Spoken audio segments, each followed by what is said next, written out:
Pour transformer le plomb en or, Alchimie Event, le podcast sans jingle.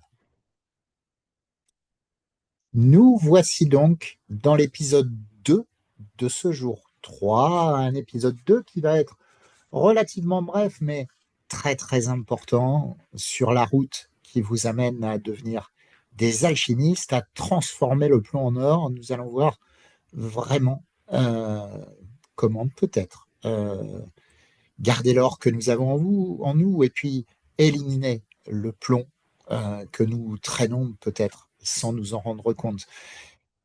Pour ça, encore peut-être, allons-nous prendre le contre-pied des pensées communes. C'est ce que nous avons fait depuis le début. Vous devez maintenant avoir une bonne idée de comment nourrir votre bonheur, de comment mettre en place les conditions de la motivation. Et pour cela, eh bien, un peu de discipline, n'est-ce pas?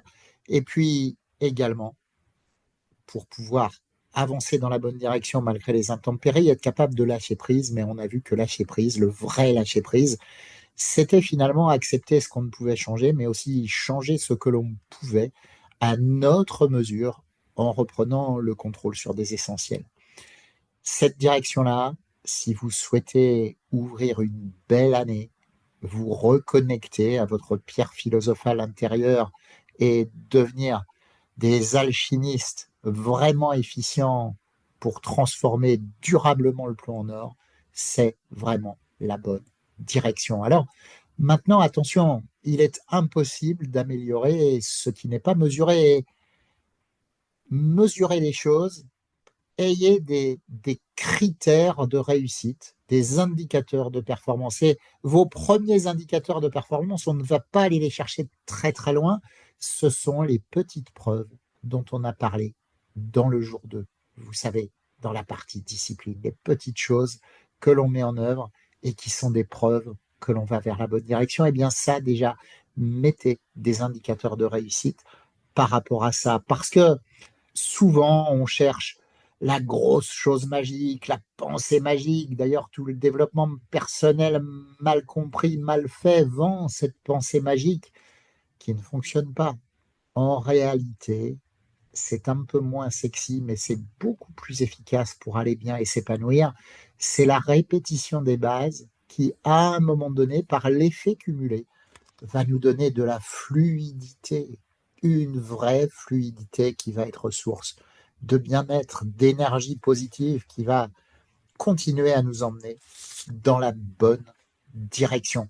Pour cela, pour arriver dans cet effet cumulé et dans cette énergie positive, dans cette fluidité, continuez à vous considérer, comme je vous l'avais dit dans l'introduction au départ, comme à la fois l'expérimentateur et à la fois le sujet de laboratoire. Nous sommes quelque part une somme de nos expériences et il est important de regarder un peu les expériences passées. Posez-vous 3 questions essentielles pour faire tourner votre laboratoire et faire en sorte que les expériences que vous faites soient vraiment utiles. Vous allez vraiment regarder, vous mettre au clair avec bien sûr ce que vous avez fait de bien, mais aussi ce que vous devez ne pas répéter. Très souvent, quand on prend des bonnes résolutions de début d'année, par exemple, eh bien, on veut ajouter des choses, ajouter des choses, ajouter des choses. Alors moi, je vais vous demander de vous poser des questions en 3 colonnes.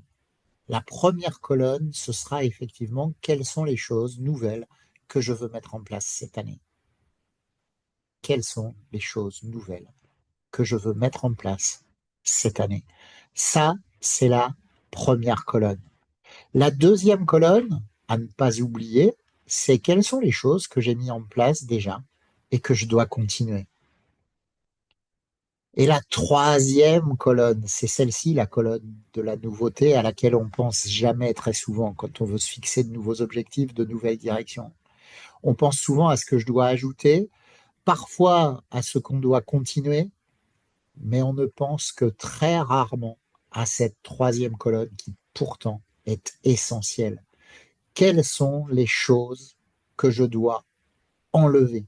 quelles sont les habitudes que je dois cesser? Quels sont les auto-sabotages avec lesquels je dois arrêter? Pour ça, peut-être j'aurais besoin de me faire aider, peu importe, mais qu'est-ce que je dois arrêter? Qu'est-ce que je dois enlever? Je vais vous demander vraiment d'être focus sur cette dernière question, sur cette dernière colonne, parce que en réalité, c'est peut-être la vraie façon d'avancer et ce plomb, parce que toutes ces choses que vous devez enlever, c'est ça le vrai plomb. C'est ce qui va vous permettre de laisser s'épanouir l'or. Donc, que devez-vous définitivement décider d'arrêter, décider d'enlever? C'est une forme d'addition, pardon, par la soustraction pour devenir, allez, osons le mot, addict à plus de bonheur et plus de bien-être. Donc, cette addiction, ah, décidément, je le redis, cette addition pour une addiction au bonheur, au bien-être, à la bonne énergie, bref, pour vous sentir bien et dans la fluidité, cette addition par la soustraction, elle est extrêmement puissante. Alors dites-moi, qu'allez-vous cesser pour lâcher votre plomb et vraiment ouvrir une suite en or et connecter à votre pierre philosophale intérieure, devenir de vrais, de réels alchimistes. Ça passera forcément par ce que vous allez décider bien sûr d'ajouter, décider bien sûr de continuer, mais peut-être et surtout par ce que vous allez décider enfin de cesser et d'enlever. Il est court cet épisode, mais il est essentiel si vous voulez vraiment continuer à avancer. Je vous laisse méditer tout ça et puis surtout faire l'exercice. Vous aurez bien sûr demain un PDF pour clarifier un petit peu tout ça. Méditez bien ce podcast, commencez à y réfléchir à cet épisode. C'est parti, go! Pour transformer le plomb en or, Alchimie Event, le podcast sans jingle.